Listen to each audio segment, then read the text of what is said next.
Ma question est la suivante. Nous avons tendance à dire que là, vous n'êtes pas accueillis, il faut secouer les pieds et s'en aller. Pourquoi la MONUSCO persiste-t-il à rester là où il n'est plus accueilli? Ah, s'il vous plaît. Est-ce que la MONUSCO aura à perdre si décide aujourd'hui de partir et de ne plus servir la République comme il le fait? Merci. Ah oui, la perte, c'est tout, Maria. Sincèrement, vous pensez qu'on est en train de perdre des choses si on parle de la RDC? Vous pensez? Non, non, mais je vous demande, vous avez posé la question. Est-ce que vous pensez que si on parle de la RDC, on perd quelque chose? Alors, qu'est-ce que nous perdons? Allez-y, dites-moi. Les minerais. Pourquoi à chaque fois que la question de retrait de la MONUSCO est évoquée, il y a toujours la guerre qui s'amplifie à l'est de la RDC? Nous ne voyons même pas à la RTNC ce qui se passe à l'est du pays. Nous voyons des mouvements qui naissent. Est-ce que ce n'est pas une stratégie de la MONUSCO ou de la communauté internationale pour pouvoir maintenir ces hommes? Ah, s'il vous plaît. Les véhicules de la MONUSCO chargés de minerais. Ah oui. Mais c'est quoi cette histoire? On se demande réellement, est-ce que c'est pas vous êtes là pour le business ou vous êtes là réellement pour les objectifs dont vous êtes assignés? Je viens d'arriver et à Béni, à Boutambo, à Loubero, c'est comment on dit ça, c'est le cri pour dire il y en a assez de la MONUSCO doit partir. Très bien. Lorsqu'il y avait les désordres, la population de l'Est réclamait à ce que la MONUSCO puisse évacuer, puisse partir. On a suivi une personne qui a dit que la MONUSCO a des carrés minés à l'Est du pays. Mais c'est quoi cette histoire? Qu'il ne veut pas laisser cela pour partir. On a accusé la MONUSCO d'avoir des carrés minés. Voilà pourquoi c'est qui est en train de les empêcher de pouvoir partir. Ce sont des carrés minés. Là, ils sont en train de les protéger sur son terrain.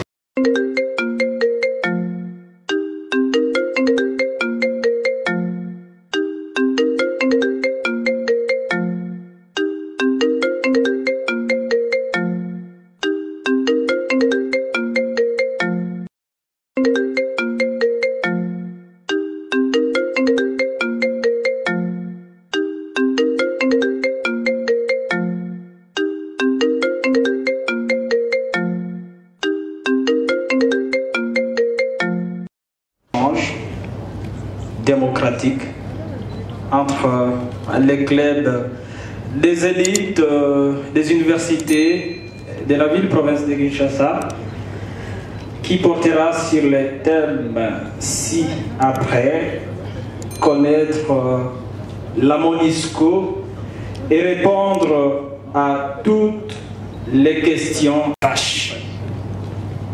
Prenez mon mot. On n'a pas dit de répondre aux questions qui tuent. En novembre. Et je suis née dans... Mon pays, c'est la Guinée. La Guinée-Conakry.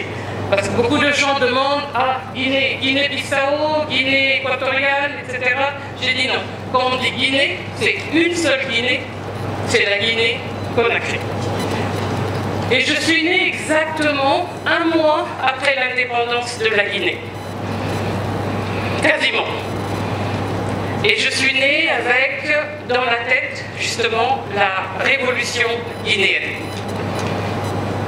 Donc j'ai été au biberon de la révolution. Et quand en 1997, j'étais en poste pour l'UNICEF au Congo-Brazzaville. Le 5 juin 1997, la guerre a éclaté au Congo-Brazzaville. Et en juillet, nous avons été évacués, toute l'équipe du système des Nations Unies, de Congo-Brazzaville à ici, à Kinshasa. Et pendant un an, de juillet 97 jusqu'à juillet 98, lorsque je suis allée en poste à Madagascar, je dormais à Kinshasa. Je traversais le fleuve tous les matins et tous les soirs, dans un sens et dans un autre, pour continuer à travailler au Congo-Brazzaville. Je suis arrivée en France, la directrice de l'école a dit ceci: Monsieur Keïta, votre fille vient de l'Afrique, donc l'éducation, on ne sait pas trop. Hein. Elle était à l'école primaire, elle s'est déjà mis réécrire, vous avez dit, mais on n'est pas trop sûr. Donc c'est mieux que nous la remettions en classe 1 de l'école primaire. Comme ça, nous serons sûrs qu'elle va vraiment avoir les bases de la lecture et de l'écriture. Mon père a dit, je ne suis pas d'accord avec ce que vous dites, mais qu'à cela ne tienne, c'est votre école. Donc, ma fille va recommencer. Donc, j'ai reculé pour cette... Vous vous souvenez ce que j'ai dit? Discrimination, etc., marginalisation. Donc, j'étais discriminée parce que je venais du continent africain et il fallait qu'on me mette à la case départ. Qu'à cela ne tienne, quelques années plus tard, je vais au lycée, et au lycée, un professeur dit à mon père, vous avez beaucoup d'enfants, monsieur Keïta, votre fille est née, vous pouvez la mettre à aller travailler, ça va vous aider. Mon père est à Paris, je vais dans ce qui s'appelle l'agence de l'emploi pour les cadres, les jeunes cadres. Et je vois une annonce, et je regarde l'annonce, je dis, tiens, cette annonce m'intéresse. Je rentre, je vois le conseiller, vous savez ce que le conseiller me dit? Il me regarde, il me dit, madame, est-ce que vous savez que vous avez plusieurs handicaps? Handicap? Ok. J'ai réfléchi très vite. Ok, je suis femme, je suis jeune, je suis maman, et j'ai continué. Et le monsieur, le conseiller m'a regardé, m'a dit, ah, donc, puisque vous avez tout compris, pourquoi est-ce que vous êtes là? Je sors, je dis rien, j'ai une colère rentrée, je vais juste devant le pylône où il y a écrit « Sans discrimination de race, de sexe, toutes les choses que l'on vous dit, auxquelles vous avez droit en tant qu'être humain. » On ne vous dit pas est-ce que vous êtes africain, ou est-ce que vous êtes arabe, ou est-ce que vous êtes indien. Je vais répondre à ce que mon père m'a demandé. Il m'a dit, moi je n'ai pas été à l'école, ta mère n'a pas été à l'école, mais puisque toi on t'a mis à l'école, le jour où tu termines, on veut que tu travailles pour le continent africain. On se fiche de quel endroit du continent africain. Ça peut être chez nous, ça peut ne pas être chez nous, mais on veut que tu aies une fidélité et une loyauté vis-à-vis du continent africain. Et je ne savais pas à ce moment-là qu'un jour, je deviendrai la sous-secrétaire générale pour l'Afrique. Et ça s'est passé le 1er janvier 2019, lorsque j'étais au siège, d'où je suis venue pour la RDC. Alors, qu'est-ce que j'ai étudié? D'abord, moi j'étais dans ce qui s'appelle, on va dire, les grandes théories. Les grandes théories, c'est-à-dire la cause juste. C'est quoi la cause juste? Je voulais être dans le droit. Je me suis dit, mais c'est quoi cette histoire? Je viens d'arriver et à Béni, à Boutambo, à Loubero, c'est comment on dit ça, c'est le cri pour dire il y en a assez de la MONUSCO doit partir. Très bien, donc il faut que j'étudie qu'est-ce qui se passe, qu'est-ce que les gens disent de la MONUSCO de manière à pouvoir répondre au mieux aux demandes de la population. Et là, je parle bien de la population. Ça a pris un peu de temps. J'ai fait des tournées très souvent à l'est du pays. Et ce que j'ai vu essentiellement, c'est des gens qui sont traumatisés par des années et des années de violence et de souffrance. Et surtout des jeunes qui sont traumatisés et qui me disent, quand j'interagis avec eux, qui me disent « Madame Keïta, il faut nous comprendre, surtout les groupes de pression. » Ils disent « Au vu de ce que nous voyons tous les jours, nous n'en pouvons plus de cette coupure qu'il y a entre l'Est et le reste de la RDC. Nous ne voyons même pas à la RTNC ce qui se passe à l'Est du pays. » J'ai dit non, ça c'est pas possible que la RTNC ne diffuse pas ce qui se passe à l'Est du pays. Ils m'ont dit regardez et vous allez comprendre. Et c'est une réalité, malheureusement. Beaucoup de gens avec qui j'interagis ici, à Kinshasa, me parlent de l'Est, mais beaucoup n'ont même pas voyagé à l'Est du pays.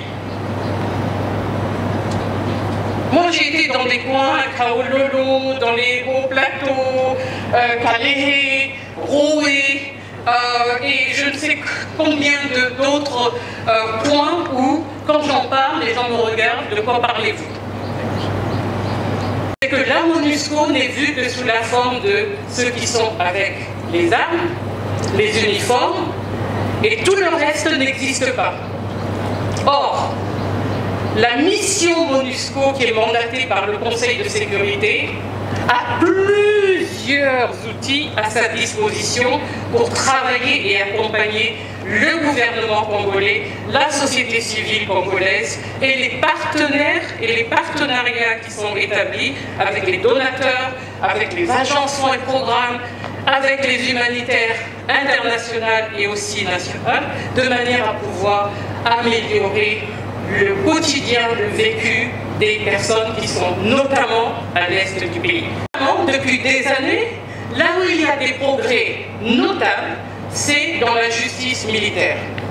Parce que même si les dossiers ont été établis, et on a des centaines de dossiers qui ont été établis sur les officiers qui ont des dossiers de violation de droits de l'homme, parce qu'on a une responsabilité de faire le monitoring et le reporting des violations de droits de l'homme, partout, que ce soit pour les forces de sécurité, mais aussi dans les groupes armés, nous devons faire ce monitoring et ce reporting. Mais nous avons aussi la protection de l'enfance, que nous faisons en partenariat avec l'UNICEF, puisque pour les groupes armés, lorsqu'ils recrutent les enfants et les jeunes dans les communautés, il y a une résolution du Conseil de sécurité, la 1612, qui dit très clairement on ne peut pas utiliser les enfants dans les groupes armés, que ce soit les forces de sécurité régulières ou les groupes armés. Donc il y a toute une section DDR et protection de l'enfant qui travaillent ensemble avec l'UNICEF et d'autres pour faire en sorte qu'on retire le maximum d'enfants des groupes armés. Et ça, c'est un travail qui se fait au quotidien. Et nous avons des milliers d'enfants qui ont été retirés des groupes armés. Avec la libération de prisonniers, c'est du monde qui est recruté en plus pour ADF, qui est recruté en plus pour les groupes Maïmaï, et qui vont dans les communautés continuer à recruter plus de jeunes.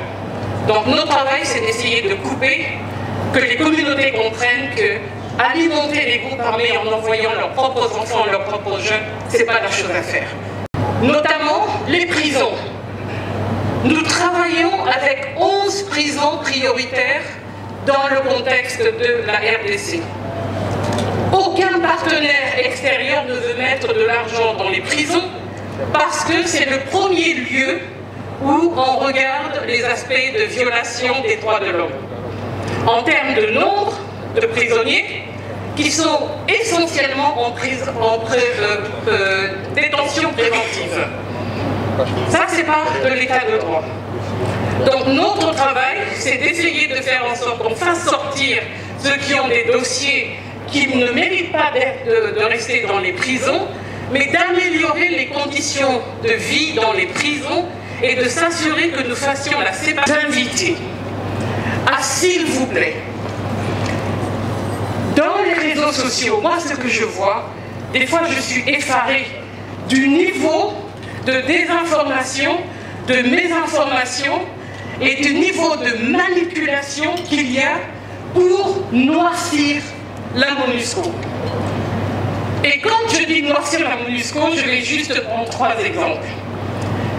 Dans ce que nous avons vu dans les attaques récentes, vous savez, nous avons aussi nos informations. Nous savons qu'il y a des gens qui ont été payés et qui continuent d'être payés pour faire en sorte qu'on continue d'attaquer directement la MONUSCO.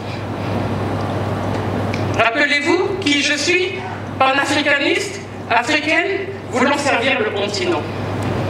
La première des choses que je me suis dit, c'est quand même dommage que l'image que la RDC offre au monde, alors que nous sommes tous là pour défendre la RDC, c'est un pays de violence contre les nations autres qui viennent pour aider la RDC. Et il y a je ne sais combien de nationalités. Vous tous, je suis sûre, à un moment donné de votre vie, vous aspirez à voyager, à aller quelque part pour faire votre existence professionnelle ou votre existence familiale. Et je suis sûre que vous avez des familles qui sont aussi à l'extérieur. Imaginez que ce qui a été fait ici se fasse dans les autres pays par rapport à vos propres compatriotes. Qu'est-ce que vous en penseriez? J'ai vu ce qui s'est passé en Ukraine. Lorsque, à un moment donné, toutes les parties, encore une fois, de discrimination, quand il s'est agi de voir comment on devait faire sortir ceux du continent africain, ça a commencé à poser des tas de problèmes. Mais alors, qu'est-ce qui se passe quand la même chose se passe sur le continent africain et ici, à l'est de la République démocratique du Congo, où ceux que nous sommes venus servir nous attaquent, mais vraiment avec de la haine. Je n'ai jamais vu autant de haine dans un pays et j'ai 32 ans d'expérience professionnelle dans le système des Nations Unies. Vous me dites quand je dois arrêter. Hein. Vous avez 32 ans d'expérience dans les Nations Unies. Et comme je vous l'ai dit, j'ai été dans des pays en guerre, j'ai été dans des pays qui étaient calmes et qui tout d'un coup sont devenus des pays en guerre. Je n'ai pas compris quand je suis allée à Goma. Je suis allée à Herviers, c'est un endroit où nous avons nos entrepôts pour servir les rations au personnel en uniforme de la mission. Et nous avons aussi un hôpital, qui est l'hôpital de niveau 3, pour dire qu'on peut faire des chirurgies dans cet endroit. Lorsque les attaques se sont passées, il y avait 12 patients à l'intérieur de la clinique. Le médecin, il a fait un effort particulier et il a retiré donc les patients. Mais si vous voyez les pierres qui ont été jetées à la clinique, si vous voyez les bouteilles de cocktail Molotov qui ont été jetées pour mettre le feu à la clinique, etc., etc., vous voyez que ça a été organisé, que ça a été planifié. Ce n'est pas des gens qui étaient en colère après la MONUSCO, comme celle de ce qui s'est passé en mars 2021 quand je venais d'arriver. C'est-à-dire que la population dit, bon, sur la protection des civils, MONUSCO, vous devez faire mieux. Et je suis d'accord avec eux quand ils disent ça. Mais comment on va le faire mieux? C'est pas seulement la MONUSCO, c'est la MONUSCO avec le gouvernement, avec tous les partenaires, avec le gouvernement, avec tous les partenaires. La dépendance totale vis-à-vis d'une entité qui vient pour aider et vous mettez toute la responsabilité sur cette entité, alors je pense qu'on n'a pas gagné. Moi, je trouve qu'on sera gagnant quand on dira ensemble qu'est-ce que nous pouvons faire de mieux, comment nous pouvons le faire ensemble, et quand on le fait ensemble, on est de bonne foi ensemble. Dire exactement et prononcer le nom d'un pays voisin et qui est un État membre. Je dis parce que je crois que certains d'entre vous, de comment ça fonctionne. Une mission des Nations Unies, c'est une mission intergouvernementale au service de 193 États. Des États membres, il y a des règles autour de ça. La première règle, c'est que toutes les informations dont nous disposons, nous devons les mettre au service du Conseil. Ah, d'accord. Du Conseil de sécurité. C'est ça notre passage. Donc nous, on n'a pas compris quand on a commencé à dire il y a des règles dans le jeu international. Ça ne se passe pas comme ça. Ensuite, on a eu la levée complète de la notification de l'embargo sur les armes. Excusez-moi, nous, on n'a rien à faire en tant que MONUSCO avec la partie du Conseil de sécurité qui travaille sur la question par rapport aux armes. Rien, mais vraiment rien du tout. Si le 29 juin, au Conseil de sécurité, M23, c'est un groupe armé, certes, mais le type d'armement dont dispose le M23 n'est pas celui auquel nous sommes habitués avec les autres groupes armés tels que ADF, Codeco, Mai Mai, etc. C'était le plus loin que je pouvais aller pour signifier aux membres du Conseil de sécurité qu'il y a une situation sérieuse dont ils devaient prendre la teneur, et pour que eux, qui nous mandatent et qui nous donnent nos moyens, comprennent que nous aurons besoin de moyens supplémentaires de manière à continuer à appuyer les FARDC pour lutter contre les M23. Sans faire la référence que le 1er juin, j'étais à Goma. Quand les premières attaques se sont passées dans la nuit du 22 au 23 mai, les attaques les plus virulentes de M23, je me trouvais à Goma depuis le 21 mai au soir, c'était un samedi. Je n'ai quitté Goma que le 3 juin pour revenir à Kinshasa. Donc, tous ceux qui parlent à partir de Kinshasa, je dis, mais où vous étiez quand moi j'étais sur terrain? Encore une fois, interprétation. On a un narratif que l'on a construit qui est Madame Keïta est contre la RDC, Madame Keïta ne veut pas défendre la RDC, le porte-parole de la MONUSCO a dénudé la FARDC, etc., etc. dont dispose M23 ne sont pas celles que nous avons l'habitude de rencontrer. C'était ça le message. Et le message a été transformé, manipulé, amplifié pour être contre la MONUSCO. Donc, parmi les sujets qui fâchent, donc il y avait l'embargo, la notification, la non-dénonciation d'un État membre voisin, le fait que nous avons dit nous n'avons pas les moyens que vous pensez que nous avez pour lutter contre le M23, mais le 1er juin, je reviens là-dessus parce que c'est important, c'était une conférence de presse que je faisais directement à Goma. J'ai dit, par rapport à M23, je ne pouvais pas être plus clair. J'ai dit, en avril, à Nairobi, très clairement, le processus de Nairobi, le président Uhuru Kenyatta a dit, faction M23 Makenga, vous devez sortir de la salle des consultations, puisque vous êtes en train d'attaquer et de prendre des positions dans le Rutshuru. Si vous voulez revenir aux consultations, premièrement, vous devez cesser immédiatement les hostilités. Premier. Deuxième, vous devez désarmer, démobiliser et vous rentrez dans le processus du PDDRCS.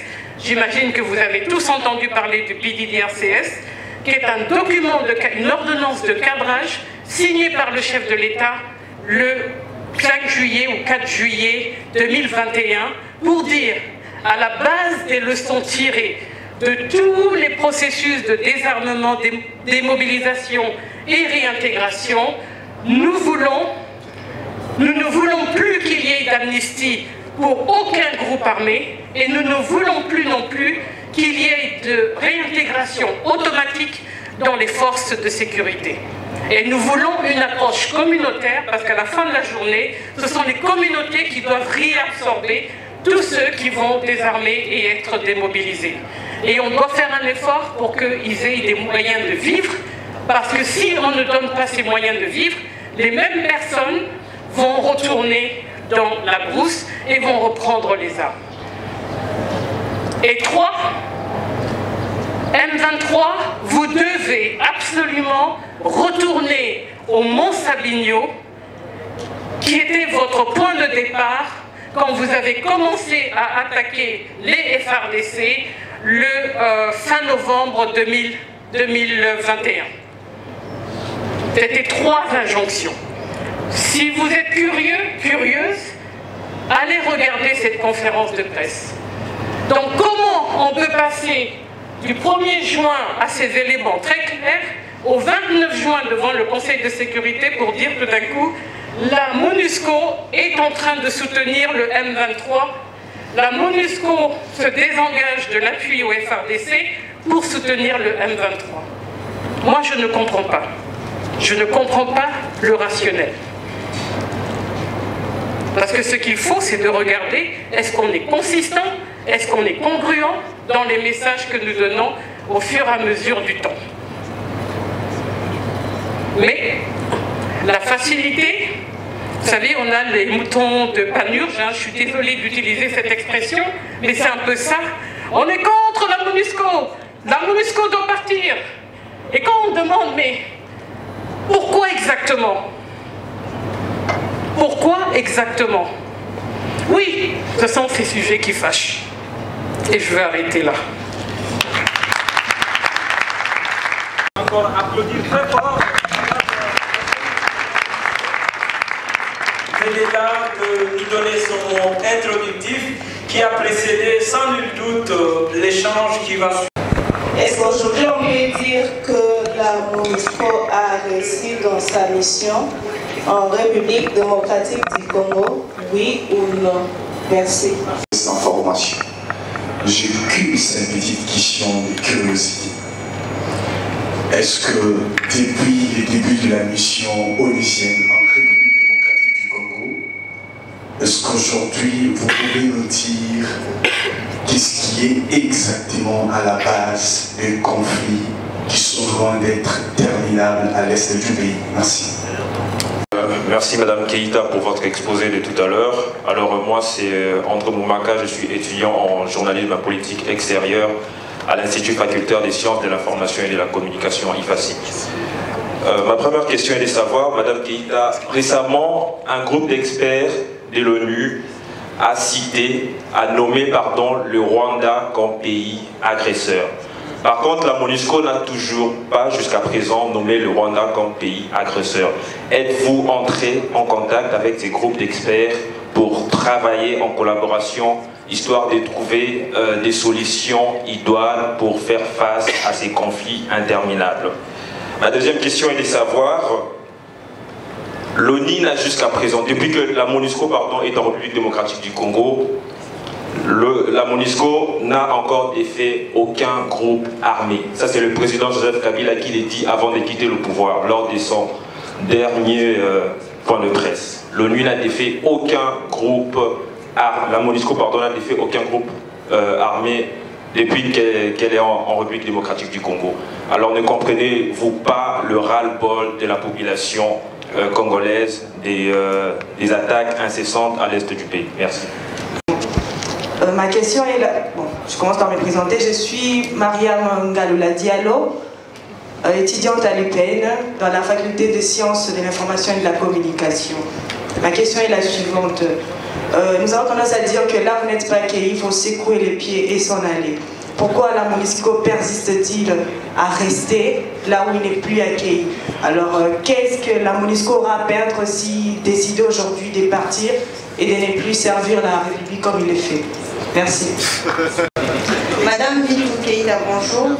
Je m'appelle Rosine Ouella, étudiante à l'UPN. J'ai 3 questions pertinentes. Veuillez les résumer s'il vous plaît. 3 questions. Pourquoi à chaque fois que la question de retrait de la MONUSCO est évoquée, il y a toujours la guerre qui s'amplifie à l'est de la RDC? Nous voyons des mouvements qui naissent. Est-ce que ce n'est pas une stratégie de la MONUSCO ou de la communauté internationale pour pouvoir maintenir ces hommes? La deuxième question. Est-ce légal qu'une organisation de maintien de la paix puisse ouvrir le feu sur une population qui sont censées protéger et sécuriser l'Est de la RDC? Dans un pays autonome, vous ouvrez le feu contre la population. Pourquoi vous n'avez pas contacté la plus grande hiérarchie de l'armée pour pouvoir maîtriser la population? Et ma toute dernière question, nous avons vu des images sillonnées sur le net. On a vu les véhicules de la MONUSCO chargés de minerais. On se demande réellement, est-ce que c'est pas vous êtes là pour le business ou vous êtes là réellement pour les objectifs dont vous êtes fait assigner? Merci. très bien ont été préparés à l'avance pour être dans l'attaque. C'est vraiment ça, hein. C'est dommage personnellement parce que je trouve qu'on était là pour un échange. Il y a des réponses que j'ai déjà données, mais malgré tout vous avez reposé les mêmes questions. Alors, on va commencer. Léaka, est-ce que le bilan, enfin c'est un peu la question bilan. La MONUSCO a-t-elle réussi dans sa mission, oui ou non? Dans mon propos introductif, j'ai dit quand on veut faire le bilan et qu'on est en partenariat, on fait la totalité du bilan. N'est-ce pas? Vous êtes tous des élèves, votre réponse. Tous. Donc, est-ce que vous pensez que la MONUSCO est dans le pays, dans un protectorat? Allez-y, madame qui avait dit dans l'attaque. Vous êtes dans l'attaque. Si, non, vous êtes dans l'attaque. C'est comme ça que je l'ai ressenti. Je vous dis mon ressenti. Vous êtes dans l'attaque. Quand on dit le bilan de la MONUSCO, il faut prendre différentes années. Il y a la MONUC, 99. Et il y a la MONUSCO, à partir d'un certain moment. Et à chaque fois, ça a correspondu à des dynamiques différentes dans le pays.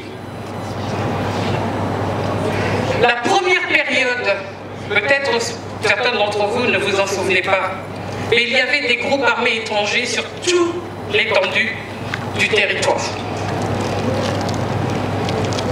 Vous le savez ou vous ne le savez pas? Allez-y, dites-moi. Vous le savez ou vous ne le savez pas? D'accord? La MONUC, donc les Nations Unies, ont fait en sorte qu'aujourd'hui, vous n'avez pas la présence de groupes armés sur toute l'étendue du territoire. Et je parle de groupes armés étrangers, et notamment des pays voisins. Ça, pour moi, ça fait partie du bilan. Sun City, vous vous rappelez? Oui. Vous vous rappelez parce qu'on vous a raconté l'histoire, pas nécessairement parce que vous étiez là. Vous vous rappelez les élections de 2006? 2006. Qui a accompagné les élections? Qui a accompagné Sun City? Allez-y, dites-moi. La MONUC. Pardon? Les élections étaient chaotiques. Les élections étaient chaotiques, c'est ce que vous dites? C'était les premières élections organisées. Vous avez votre évaluation, mais c'était des élections qui avaient été accompagnées par les Nations Unies. 2011, autre élection. 2018, autre élection. Dans le rôle de bons offices qu'a la mission des Nations Unies, à travers sa stabilisation, il y a beaucoup d'éléments, mais je n'ai pas le temps de vous donner le détail de chaque, parce que je m'aperçois qu'en fait, il n'y a pas de curiosité. Il y a une décision qu'il y a un narratif négatif du bilan de la MONUSCO, donc il faut absolument démontrer que rien, mais rien ne s'est passé du travail fait par la mission MONUC, ensuite précédée de MONUSCO. Donc on est parmi les règles, vous vous souvenez que j'avais dit, ça sera un dialogue de sourds. Ça sera un dialogue de sourds. Parce que si on est ouvert à entendre, à avoir la bonne information, alors on se renseigne. Prenez vos pieds et partez. C'est possible. Il n'y a absolument aucun problème. Et en fait, je ne fais que le répéter, mes collaborateurs aussi, ça fait des années que nous sommes en train de partir du Congo. De dire, comme c'est curieux, chaque fois qu'il y a discussion de départ de la mission elle-même se met à fomenter des rébellions, créer des groupes armés, exprès pour ne pas partir. Sincèrement, je suis très triste quand j'entends ça. Vous pensez que les milliers, dizaines de milliers d'hommes et de femmes qui travaillent à la MONUSCO, c'est ça leur intérêt?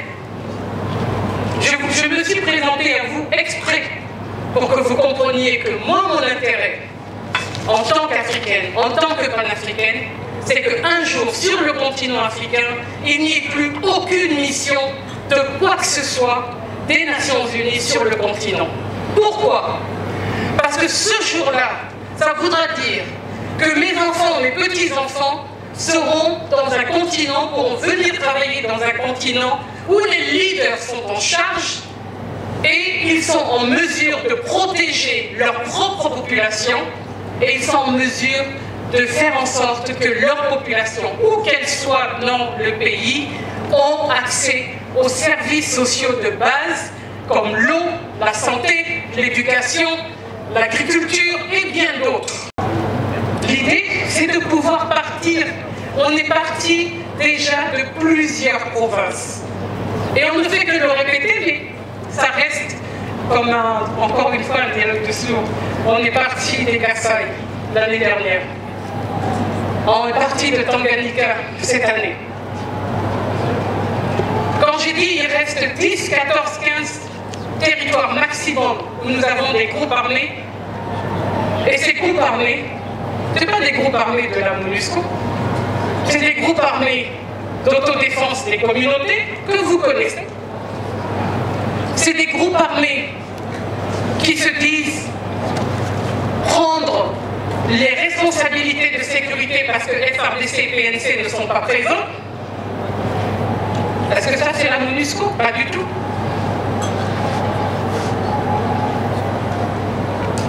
Alors, je continue. Oui, merci pour cette question, parce que ça c'est une véritable question. Les causes de conflit, je sais que beaucoup disent qu'on les connaît. Les mines, les ressources naturelles de la RDC. Mais les ressources naturelles de la RDC, particulièrement à l'Est. N'est-ce pas? C'est une des causes. Mais attention, il n'y a pas que les ressources naturelles. Il y a les conflits dans les communautés. Il y a les conflits entre les communautés. Est-ce que ça, c'est, encore une fois, c'est nous qui allons et qui disons aux communautés, entre-déchirez-vous? Parce que tant que vous vous entre-déchirez, nous, on a du travail? Absolument pas. Et puis, il y a les intérêts de ceux qui profitent de l'économie de guerre.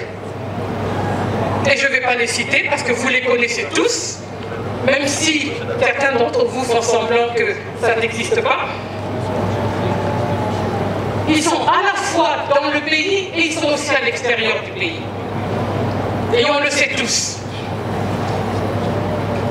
Mais seulement pointer une partie de ces causes comme étant de la responsabilité seulement de l'extérieur, c'est mal poser le diagnostic. Ça, c'est mon avis personnel. Le rapport du groupe d'experts, j'avais répondu, mais je pense c'est de collaborer avec les experts du groupe des experts du comité des sanctions du Conseil de sécurité. C'est de leur donner toutes les informations. Comme j'ai expliqué, il y a des règles et des procédures de comment nous travaillons comme une mission qui rapporte à un mandat qui est donné par le Conseil de sécurité. Et là, très clairement, est-ce que certains d'entre vous ont lu ce fameux rapport du groupe des experts? Qui l'a lu? Qui l'a lu? Personne d'entre vous ne l'a lu? Hein? Je vous invite à aller le prendre et à le regarder. Et vous allez voir, dans les sources d'information, il y a cité nommément la MONUSCO, entre autres sources d'information. Donc ça vous montre tout de suite que je suis bien congruent avec ce que je vous ai dit. Nous devons collaborer, nous sommes mandatés pour collaborer avec le groupe des experts, de leur fournir les informations, et c'est eux qui font leur rapport sur la base d'autres sources d'informations et présentent leur rapport au comité des sanctions, et ensuite c'est discuté. J'essaie de me rappeler c'était quoi. Ah oui, la perte. Vous êtes où, Mariam? Sincèrement, vous pensez que on est en train de perdre des choses si on parle de la RDC? Vous pensez? Vous pensez? Non, non, mais je vous demande, vous avez posé la question. Est-ce que vous pensez que si on parle de la RDC, on perd quelque chose? Oui. Alors qu'est-ce que nous perdons? Allez-y, dites-moi. Les minerais. Hein? Mon quoi? Ma fonction? Qu'est-ce que je vous ai dit tout à l'heure? J'ai 64 ans, je peux être à la retraite demain. Non, c'est pas une perte. Non, absolument pas. Si je pars aujourd'hui, je peux prendre mes bagages aujourd'hui, je n'ai zéro perte parce que ma réputation, ma crédibilité professionnelle ne dépend pas de ce que je suis en train de faire ici.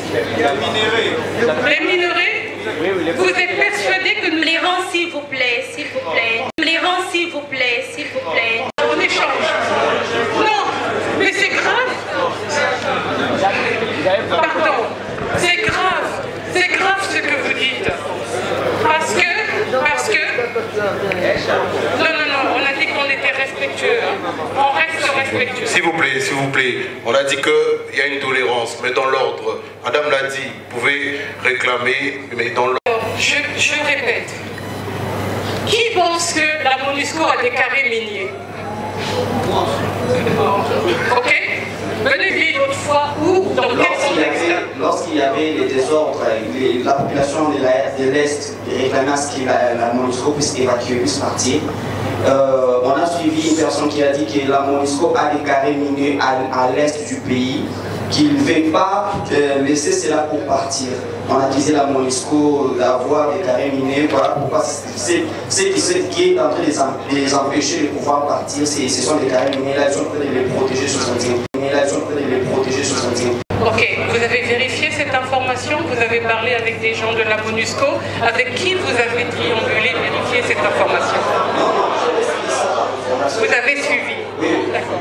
Alors, vous allez me dire que le club des relais élite, c'est de travailler sur la lutte contre la désinformation, la mésinformation et la manipulation de l'information, n'est-ce pas? Exactement. Et là, ce que j'ai en face de moi, c'est des élites à qui on dit la lune est bleue, et ils ont dit, parce que quelqu'un a dit la lune est bleue, alors la lune est bleue. C'est ça ce que vous me dites? Mais si! La MONUSCO a des carrés miniers. Où? Où?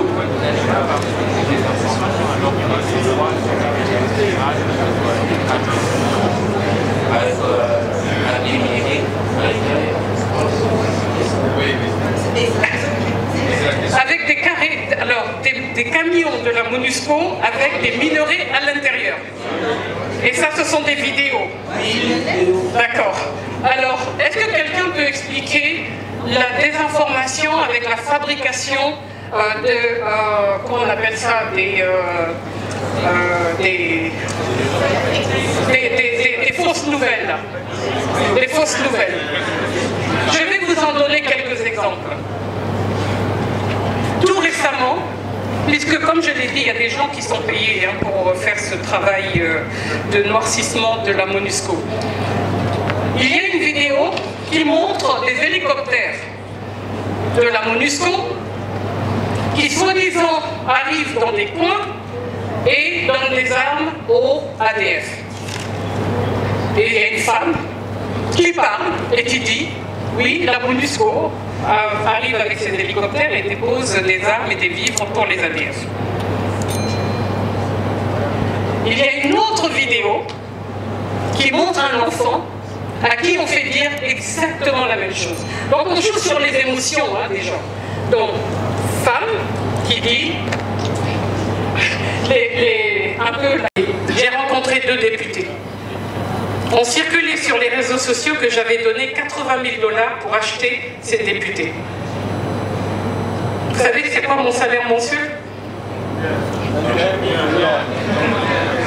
21 000 $? Non. Non.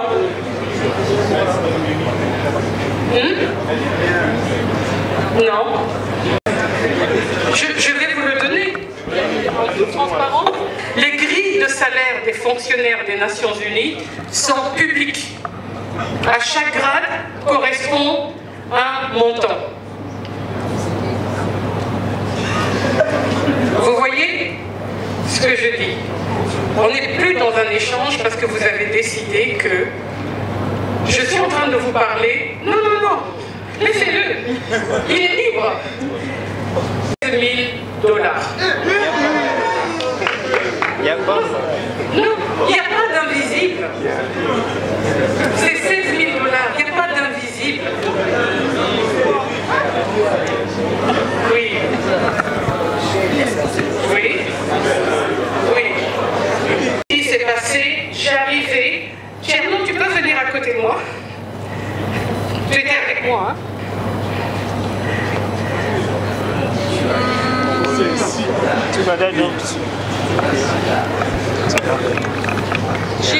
J'ai appris la nouvelle de Cassindi lorsque je suis arrivée à Goma le 31. Le 31 juillet. On débarque, vous savez, Kinshasa, Goma, c'est 2h10 de vol. On arrive, pendant le vol, nous n'avons pas de connexion. On arrive à Goma, sur le tarmac, je regarde mon téléphone et je vois incident à Cassindi. Et j'ai mis mes mains sur la tête, j'ai dit, ah non, c'est la dernière des choses dont nous avons besoin maintenant, dans ce contexte d'hostilité. Et j'étais avec Tcherno, le secrétaire général adjoint pour les opérations de paix, M. Jean-Pierre Lacroix, et aussi le Milad, le conseiller militaire basé à New York, et aussi le conseiller pour la police basé à New York.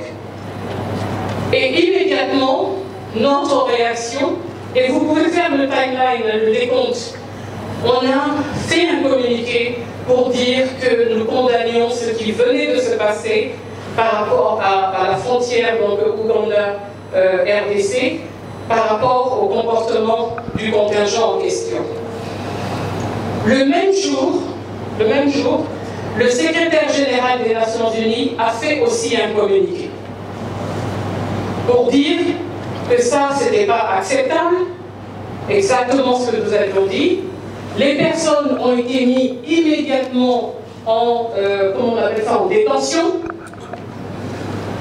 Et pour vous dire ce qui s'est passé par la suite, les 3 personnes qui sont décédées, c'est 2 personnes sont décédées sur le coup et une personne est décédée plus tard de ses blessures. J'étais en contact avec le gouverneur du Nord Kivu et aussi avec l'administrateur d'Oicha. Et en fait, c'est l'administrateur d'Oicha qui m'a indiqué plus tard qu'un des blessés, je crois qu'il était 16, un des blessés est décédé. Donc en fait, l'incident de Cassindi, c'est 3 morts de trop et des blessés. Et donc, dans notre travail, lorsqu'il y a des incidents majeurs et graves de cette manière, ce que nous faisons, sur la base humanitaire, sans commencer à aller dans le contexte duquel les choses se sont passées, nous avons aidé avec les funérailles et avec la prise en charge au niveau de l'hôpital où étaient les blessés. Mais ça, ce n'est qu'une partie parce qu'il faut établir des faits. Une équipe d'enquêteurs qui continuent de regarder ce qui s'est passé et maintenant, eux, ont eu la possibilité d'aller à Cassindi pour parler avec les témoins, mais aussi parler avec les victimes. Parce que pour établir les faits, il faut parler avec tout le monde, y compris les autorités. Donc ils sont en train de finaliser ça. Une fois qu'ils l'auront finalisé, nous aussi, nous avons démarré ce qu'on appelle en board of inquiry, je n'arrive pas à le traduire en français maintenant. C'est une équipe multidisciplinaire qui est en dehors de la force et qui va regarder tous les faits pour dire quelles sont les circonstances qui ont conduit à ce qui s'est passé et quelles responsabilités doivent être établies et quelles sanctions doivent être établies dans le contexte de la loi du pays qui fournit le contingent. Juste parce que j'ai vu avec la chaleur, moi je bouge, voilà. Mais j'ai commencé à voir des têtes qui vont dans un certain sens et des corps qui vont dans une autre direction. Je ne sais pas, comment est-ce que vous faites les... C'est pour nous vraiment un honneur de vous recevoir. Et ce que j'ai particulièrement personnellement aimé, je pense que je ne suis pas la seule personne, c'est que au-delà de la casquette de chef de la MONUSCO, nous avons découvert une nouvelle casquette qui nous a émus, c'est la casquette des mamans. Et vous avez été pour nous comme une mère parce qu'au-delà de vous dire, nous avons vu l'éducation, nous avons vu comment vous nous avez appris certaines choses. Et pour cela, le club des élites n'est pas resté insensible. Nous avons prévu un petit cadeau pour vous, Madame Bitou, avec le coordonnateur. Voilà, le coordonnateur qui va remettre le cadeau. Et vous allez remarquer, Maman Bintou, que c'est un symbole où on voit une maman avec deux enfants, une femme et un garçon. Et aussi on a juste écrit merci maman. C'est bon. Non mais juste ce dont je m'aperçois, c'est que toute journée de 1 km commence avec un premier pas. Et donc je considère aujourd'hui comme un premier pas. Je suis certaine qu'il y aura besoin encore de plusieurs petits pas avant que je ne sente que nous sommes au même diapason de narratifs non construits à l'avance et que nous restons vraiment dans l'écoute et dans l'échange. Je ne suis là que pour donner mon narratif. Qu'importe ce qui se passe de l'autre côté, ce n'est plus de l'échange, ce n'est plus de la communication. Et je veux remercier le groupe, hein, et en particulier Stéphane, Josué, Charles et Marguerite. Dans la préparation, j'ai dit, je sais très bien que ça va chauffer. C'est pas grave, ça fait partie du processus. Mais il y a une chose que je ne tolérerai pas, c'est le manque de respect mutuel. Et quand je dis le respect mutuel, ce n'est pas seulement vis-à-vis de ma personne, c'est entre vous. Il y a eu des moments où j'ai trouvé que vous ne vous respectiez même pas entre vous. Il y a eu des moments où vous avez ri, et je n'ai pas compris pourquoi vous avez ri. Des moments où vous parliez alors que d'autres étaient en train de parler.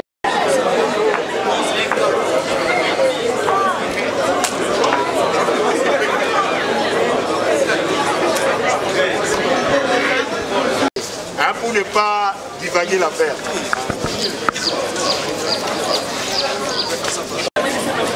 Perfect.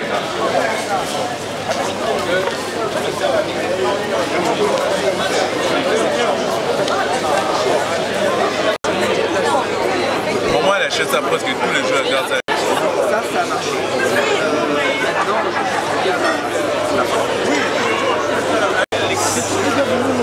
Les droits de lui-même.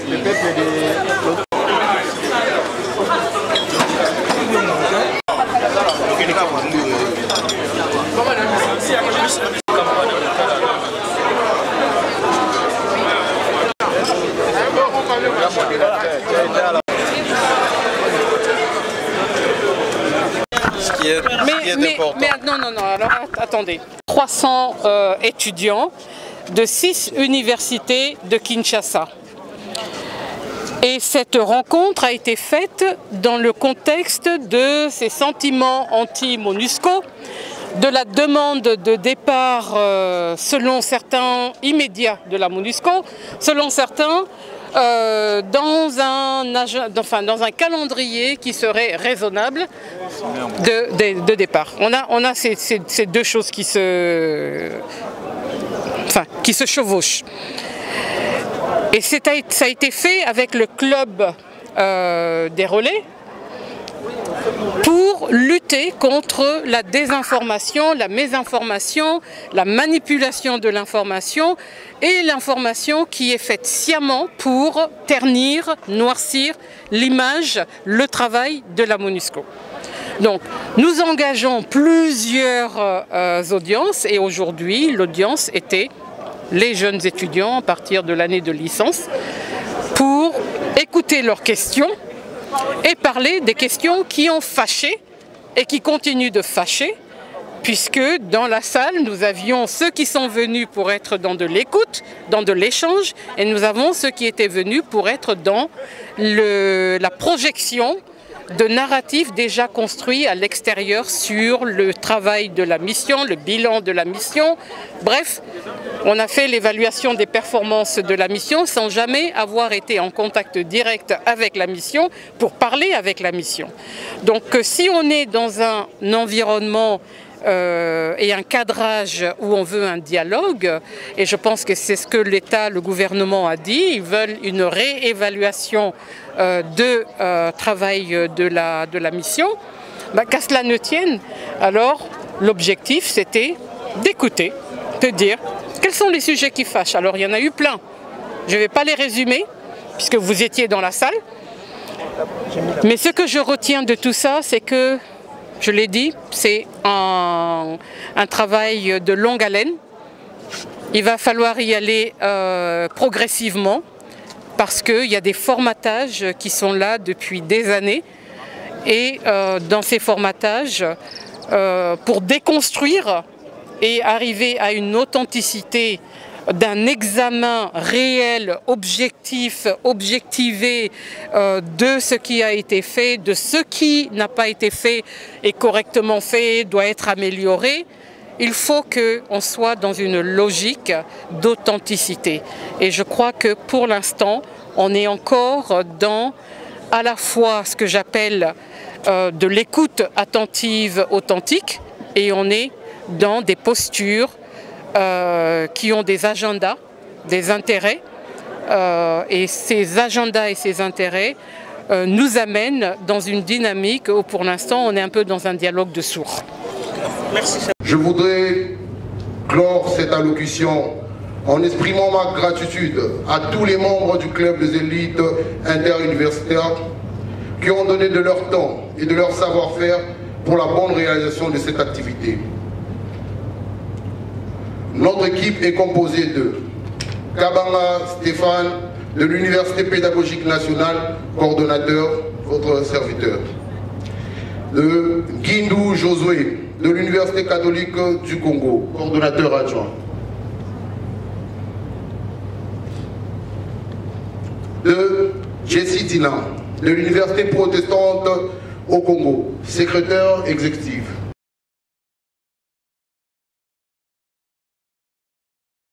Si vous pouvez vous lever, comme ça l'Assemblée peut vous voir. Je suis facultaire de sciences de l'information. De Bosinga Moro-Rode, de l'Université pédagogique nationale, chef du protocole. Rode, manifeste-toi s'il te plaît. De l'Université catholique du Congo, rapporteur. De Charles, de l'Université.